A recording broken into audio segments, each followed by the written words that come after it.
étudiants des universités, licence, maths sup, maths p, concours aux écoles supérieures, je vous propose un calcul d'intégrale. Vous voyez bien, I, l'intégration se fait de 0 à pi sur 4 de tangente x sur racine de 2 cosinus x plus 2 sinus carré x, avec un changement de variable de t égale cosinus x. Alors on commence.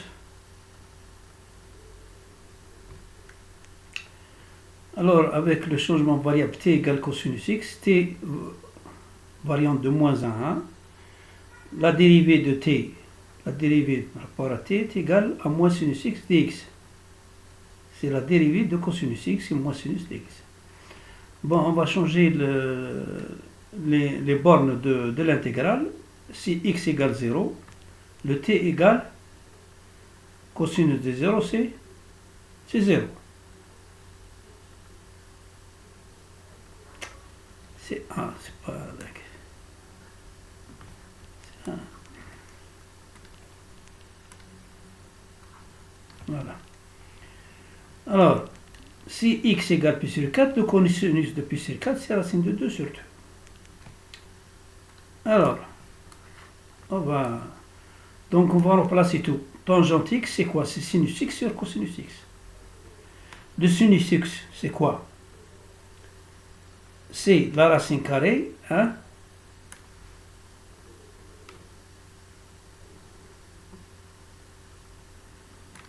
Sinus x. C'est la racine carrée de 1 moins cosinus carré x. Cosinus carré x, c'est 1 de t. 1 moins t2. Bon. On va remplacer, vous voyez bien ici, sinus x, donc c'est ça, sur le cosinus x qui était t, ensuite sur le reste. Et ici, je vais prendre le dx. Le dx, je vais le remplacer par le dx. Ce sera un dt sur moins sinus x. C'est-à-dire moins le sinus x, c'est racine carrée de 1 moins t2. Ici, je vois que je peux simplifier. Voilà. Il me reste finalité. Finalité. Le i ici, c'est l'intégrale. Variante 2, racine de 2 sur 2 jusqu'à 1, moins dt sur t, facteur de racine de 2t, plus 2, moins 2t au carré. Je peux écrire aussi autrement. Le moins, je vais le faire sortir au dénominateur. Ça va me faire dt sur t, facteur de 2t moins racine de 2t moins 2. Comment j'ai décomposé 2t, hein? Ici, je n'ai qu'à chercher, hein, les solutions du trinôme 2t moins racine de 2t moins 2 égale 0. Je vais calculer le delta, le discriminant.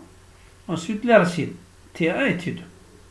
Je vais me retrouver avec une mise en facteur de 2 facteurs. Cette trinôme va transformer en produit de 2 facteurs. Je continue. Alors, je vais transformer cette fraction, un peu complexe, en petite fraction, fraction simple. Je vais écrire a sur t, b sur t moins racine de 2, c'est le deuxième facteur, et c sur 2t plus racine de 2, troisième facteur. C'est un peu long, mais il faut aller tout doucement pour ne pas faire d'erreur. Donc, je vais faire la fraction, je vais les rendre au même dénominateur commun. Hein. Ensuite, je développe le numérateur. En développant le numérateur, ici par exemple A, pour avoir un dénominateur commun, je dois multiplier par t moins racine de 2 et par 2t plus racine de 2. C'est ça. Le B, je vais le multiplier par t et par 2t plus racine de 2. Le c, je vais le multiplier par quoi? Parce que ici, c'est déjà quelque chose. Par t et par t moins racine de 2.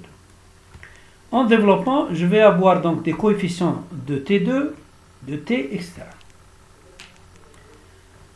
Les coefficients, c'est 2a plus 2b plus c pour t2, moins a racine de 2 plus b racine de 2 moins c racine de 2 par rapport à t, et moins 2a qui n'a pas, qui est un nombre réel. On va identifier, c'est-à-dire avec la fraction principale, fraction complexe. Donc, si vous voulez, le numérateur est égal à 1. Le dénominateur est toujours le même, n'a pas changé. Je vais constater que le coefficient AT2, il n'existe pas dans le 1. Il est nul. Le coefficient pour T, il n'existe pas aussi dans le 1. Donc, ce qui existe, c'est uniquement le moins 2A est égal à 1. Parce que c'est un nombre bien défini. Donc, je vais écrire donc 2A plus 2B plus C égale 0. Deuxième coefficient, moins A racine de 2 plus B racine de 2 moins C racine de 2 égale 0. Et moins 2A est égal à 1. Donc, ça me donne A égale moins 1 demi. Si on multiplie les équations 1 et 2, 1 par racine de 2, je vais avoir de telle manière pour éliminer le C. Je vais aboutir donc à la valeur de B. B, que vous voyez bien, est égal à 1 sixième. C, je vais le tirer de l'est.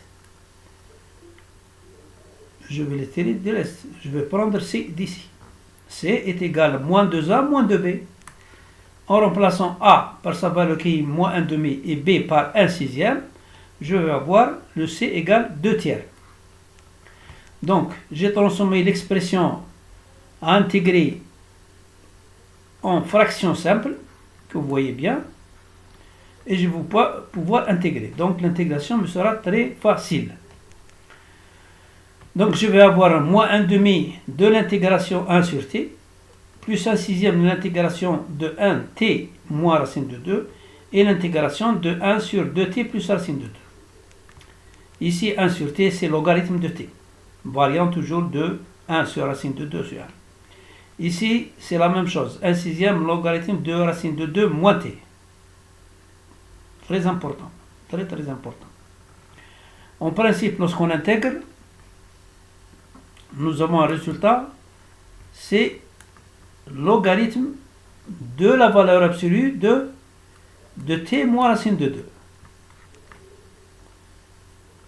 Mais comme il s'agit, il faut que ce soit donc positif, donc c'est logarithme de, je peux changer la disposition des chiffres. Là, la valeur absolue de t moins racine de 2, c'est la valeur absolue de racine de 2 moins t. Puisque, voilà. Donc, pour pouvoir intégrer, je vais choisir ça. Pourquoi? Parce que racine de 2 moins t est positif. Racine de 2 est positif.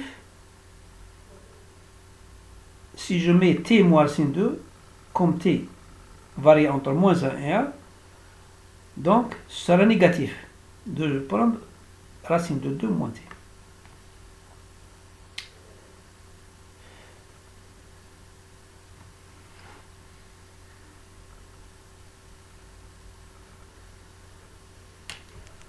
Donc vous voyez bien que j'ai intégré. Une fois en intégration, je vais avoir des logarithmes. Ensuite, je vais appliquer les bornes. En appliquant les bornes, je vais aboutir à cette solution. Vous voyez bien, c'est long, mais on ne risque pas de se tromper. On peut réduire en réduisant. Je vais apporter à l'intégration i, de manière générale, moins 4 sixièmes de logarithme de racine de 2, plus 1 sixième de logarithme de racine de 2 moins 1, plus 1 tiers de logarithme de 2 plus racine de 2, moins 1 tiers de logarithme de 2. Finalement, après le calcul, ça me donne I égale moins 0,188. C'est ça l'intégration. Je termine, je vous remercie de votre attention.